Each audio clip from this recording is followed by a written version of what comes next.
Disneyland. A world filled with excitement, imagination, and happiness where you can travel to the past, present, or future without ever leaving the park.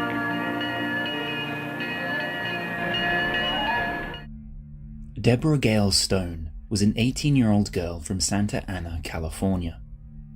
Regarded as an exemplary student with high grades, she graduated from Santa Ana High in 1974 and intended on going to college the year after. In order to save some money, she started working as a hostess at Disneyland in the summer of 1974. Adventures into the future are possible for visitors in Tomorrowland, a fast-paced world on the move. In the Tomorrowland area of Disneyland, an attraction known as the Carousel of Progress was shut down in 1973, its mechanical parts sent to Disney World in Florida. In its place, Disneyland introduced a new, more advanced attraction called America Sings.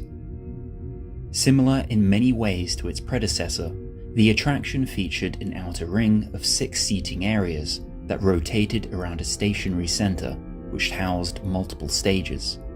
Each stage featured animatronic animals that would sing songs from different periods in America's musical history. Deborah was assigned to America Sings as a hostess, greeting and assisting audience members as they found their assigned seats in the auditorium.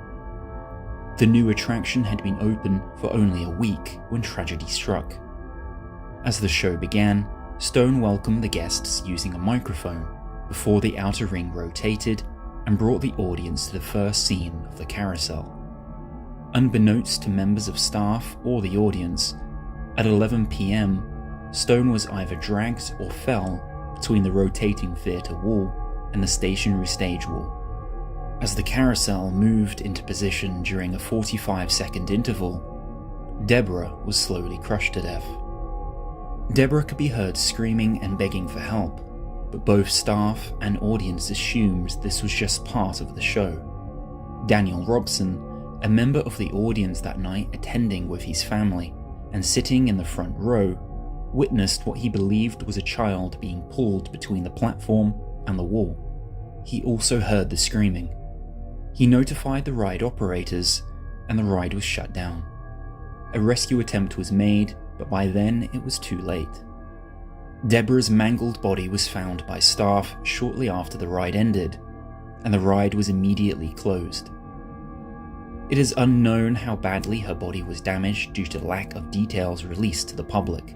However, guests have alleged that a large puddle of blood was seen seeping from beneath the walls. There are also claims of dismemberment, but these appear to be unfounded, retroactive speculation. For 2 days, the area where Deborah was killed was cleaned, new carpet was put down, and safety lights were installed. These safety lights would warn operators if someone was too close to the rotating walls. The solid, stationary walls were also replaced with breakaway walls to prevent another accident. The attraction reopened just 3 days after Deborah's death. It is unknown how Deborah truly became stuck between the 2 walls. There is no official source that has confirmed whether she was dragged or intentionally stepped between them, perhaps to get from one part of the attraction to the other with ease. It was supposedly common for hosts to hop between the walls. Regardless, Deborah's parents filed a lawsuit against Disney for the death of their daughter, which was settled out of court for an undisclosed sum. During an investigation into the incident, it was revealed that the design of America Sings was flawed when in comparison to its predecessor, the Carousel of Progress. America Sings rotated counterclockwise instead of clockwise. If the attraction had rotated clockwise, it would not have resulted in the 2 walls coming together.